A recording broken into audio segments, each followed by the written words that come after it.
मैं परमेश्वर का धन्यवाद देता हूँ इस सुबह के समय के लिए। सर्वशक्तिमान प्रभु के चरणों में आने का प्रभु ने जो मौका हमें दिया है। आइए आज के वचन मनन के लिए हम लोग नीति वचन 13वां अध्याय उसका 24वां वचन पढ़ें। जो बेटे पर छड़ी नहीं चलाता वह उसका बैरी है, परंतु जो उससे प्रेम रखता वह यत्न से उसको शिक्षा देता है। आप में से कई लोग जो इस वचन को आज सुन रहे हैं, आपके मन में एक विचार होगा, ये वचन आज के आधुनिक युग के लिए उचित नहीं है। आज हम अपने बच्चों को इस तरीके से नहीं पाल सकते हैं।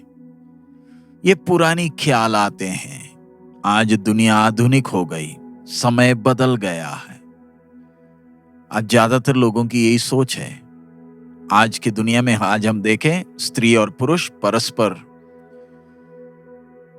एक समान होने के लिए, बराबर बनने के लिए आपस में झगड़ते हैं। और बच्चे भी ये सारा हरकत देखकर वो भी चाहते कि वो भी आजाद हों, अपनी मर्जी से चलें। वो नहीं चाहते उनके माँ बाप उनकी गलती उन्हें बताएं, उनकी ताड़ना करें। और हम उसके कारण आज हम समाज में उसका परिणाम देख सकते हैं। समाज बर्बाद, देश बर्बाद, क्योंकि घर बर्बाद हो गया। आइए इस वचन को जरा देखें।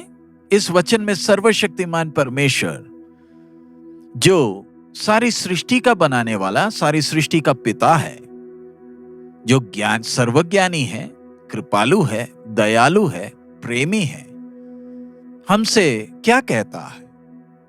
सृष्टिकर्ता परमेश्वर स्वर्गीय पिता है, सर्वशक्तिमान है, और उनके प्रेम को हम किसी के साथ तुलना नहीं कर सकते, अतुल्य है।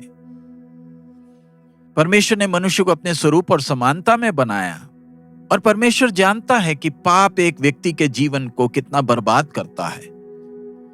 इसलिए एक बच्चे को परमेश्वर के सही मार्ग में चलाने के लिए उसे बचपन से ही सही शिक्षा देनी है, सर्वज्ञानी को मालूम है। इसलिए सर्वज्ञानी अपना वचन हमें दे रहा है। हमारे लिए सबसे अच्छी सलाह परमेश्वर हमें दे रहा है कि किस प्रकार प्रेमी और देखभाल करने के लिए चाह रखने वाले माँ बाप ने अपने बच्चों के लिए सबसे अच्छा क्या करना चाहिए। परमेश्वर के इस सलाह को एक माँ बाप अपने जीवन में प्रयोग में लाने के पहले हर एक माँ बाप ने इस बात को जानना है कि उनके हाथ में जो परमेश्वर ने आत्मा सौंपी है वो बहुमूल्य है, परमेश्वर का दान है। एक निष्कलंक आत्मा को सौंपा है, और हमें इस आत्मा का हिसाब सृष्टिकर्ता के सामने एक दिन देना है। परमेश्वर चाहता तो जैसे आदम और हव्वा को परमेश्वर ने बनाया, कोई माँ बाप नहीं था, वैसे हर एक आत्मा को बना सकता है। लेकिन ध्यान रखें, आदम और हव्वा के विषय में माँ बाप का कर्तव्य परमेश्वर ने स्वयं निभाया। उनको प्रेम किया, उनका देखभाल किया सबसे उत्तम तरीके में। परमेश्वर का प्रेम सिर्फ उनकी सारी आवश्यकताओं को पूर्ति करने में नहीं था। जब उन्होंने परमेश्वर की आज्ञा का उल्लंघन किया, विद्रोह किया, उनको सजा भी बकायदा मिला है। और हम जानते हैं परमेश्वर का हृदय, उनकी ताड़ना के पीछे प्रभु का मन क्या था। और आज के दिन परमेश्वर ने माँ बाप का वो कर्तव्य हमें सौंपा है। कितना धन्य एक सौभाग्य है, जिसके द्वारा हम कितनी बातें सीखते हैं। सबसे मुख्य बात जो हम सीखते हैं कि किस प्रकार एक निष्कलंक आत्मा के अंदर पाप का कार्य होता है। एक बच्चा सबके लिए खुशी का कारण होता है, लेकिन धीरे धीरे जैसे जैसे वो बढ़ता है, पाप का स्वभाव प्रकट करने लगता है। और माँ बाप जो अपने बच्चे को प्यार करते हैं, वो चाहते हैं कि बच्चा सही मार्ग में चले, इसलिए उसकी ताड़ना करते हैं। समय आने पर उसकी ताड़ना होती है, छड़ी चलाते हैं। और ये जो छड़ी चलाना, इसके पीछे का उद्देश्य क्या है? अपने ताकत को दिखाना नहीं है, अपना गुस्सा दिखाना नहीं है, अपने मन के परेशानियों को व्यक्त करने के लिए नहीं है जो छड़ी चलाना। कई लोग छड़ी इस तरह चलाते हैं दिखाने के लिए कि देखो हम अपने बच्चों को कैसे छड़ी मारकर चलाते हैं,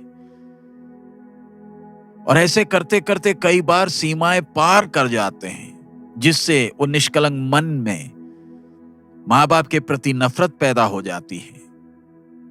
इसलिए हर माँ बाप को इस बात को समझना है, अपने बच्चे को अनुशासन में बढ़ाना है तो उसके अंदर परमेश्वर का भय होना, तभी वो परमेश्वर के मार्ग में चल पाएगा। उसके लिए माँ बाप को परमेश्वर का ज्ञान चाहिए। केवल परमेश्वर ही हर एक आत्मा के लिए सिद्ध इच्छा को जानता है, और परमेश्वर ही माँ बाप को उस बच्चे का पालन पोषण करने के लिए ज्ञान और समझ भी देगा। आजकल हम देखते हैं ज्यादातर माँ बाप अपने बच्चों की खुशी ही चाहते हैं, बेशक वो बर्बाद हो जाए। लोगों के सामने एक अच्छे नाम को पाने के लिए, परिवार में शांति का माहौल बनाए रखने के लिए वो छड़ी इस्तेमाल नहीं करते हैं, और लोग उनकी प्रशंसा भी करते हैं, लेकिन वो ये बात से भूल जाते हैं कि बच्चे को पूरी आजादी देकर उन्होंने बच्चों को बर्बाद ही कर डाला है, क्योंकि बच्चा नहीं जानता सही और गलत में फर्क क्या है। वो सही मार्ग से भटक जाता है और अपने जीवन को उजाड़ डालता है, और अपने माँ बाप के लिए दर्द, दुख, आंसू का कारण बनता है। और जब बच्चा बड़ा होता है, उसे अपनी गलती का एहसास होता है, तब तक देर हो गई। जब एक माँ बाप छड़ी चलाते हैं, बच्चा शायद उसको समझ नहीं पाता कि उसका फायदा क्या, लेकिन बाद में एक समय आएगा वो उसकी कीमत को समझता है। अब कभी ये ना सोचे आप छड़ी नहीं चलाएंगे तो हमने बच्चे के साथ अच्छा किया है।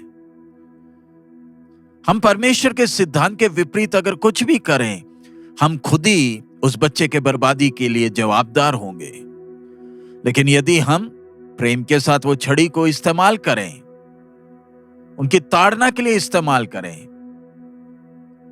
प्रभु अपना काम उस बच्चे के जीवन में करेगा। ध्यान दें हमारा स्वर्गीय पिता हमारे साथ कैसे व्यवहार करता है। अगर हमारा प्रभु हमारी हर गलती के लिए अगर हमारी ताड़ना करने लगे, तो हम कल की सूरज की रोशनी ना देखने पाए। लेकिन परमेश्वर प्रेम के साथ हमें सिखाता है, ताड़ना देता है और सही मार्ग में चलाता है। आइए प्रभु के इस अच्छे उदाहरण को हम देखकर प्रभु से सीखें, प्रभु से ज्ञान मांगे, ताकि हम भी अपने बच्चे को परमेश्वर के भय में बढ़ा सकें। हमेशा ध्यान रखें, हमें बच्चे का हिसाब प्रभु के सामने देना है। हमारी जो छड़ी है बच्चे के उस आत्मविश्वास को बर्बाद ना करने पाए, वरन उसको परमेश्वर के भय में अनंत काल के लिए उसे तैयार करे, ताकि वो प्रभु के हाथ में उपयोगी पात्र बन सके, ताकि उसके द्वारा प्रभु की महिमा हो सके। प्रभु हम सब माँ बाप को ज्ञान और समझ दे, ताकि हम अपने कर्तव्य को वफादारी से निभा सके। आइए हम प्रार्थना करें। हमारे अनुग्रहकारी दयालु पिता, हम आपका धन्यवाद देते इस अच्छे समय के लिए, आपके बहुमूल्य वचन के लिए प्रभु, जो हमें हर कदम में हमारी अगुवाई करती है, हमें शिक्षा देती है, हमें ताड़ना देती है। प्रभु हमें जो परिवार में जिम्मेवारी सौंपी उसके लिए धन्यवाद। उसके द्वारा आप हमें सिखा रहे हैं, खास करके हमारे हाथ में सौंपे हुए बच्चों को प्रभु आपके भय में बढ़ाने के लिए, आपके इच्छा के अनुसार उन्हें एक उपयोगी बर्तन के तौर पर तैयार करने के लिए हमें बल, ज्ञान और समझ दे। आपकी आशीष हम एक एक पर रहे प्रभु, ताकि हमारे बच्चों के द्वारा परिवार, कलीसिया और देश आशीषित हो सके। सब महिमा आप ही को देते हैं, यीशु मसीह के मधुर नाम से मांगते हैं, आमीन। प्रभु हम सबको बहुत आयत में आशीष दे। हमारा प्रभु अति शीघ्र आ रहा है। मारानाथा।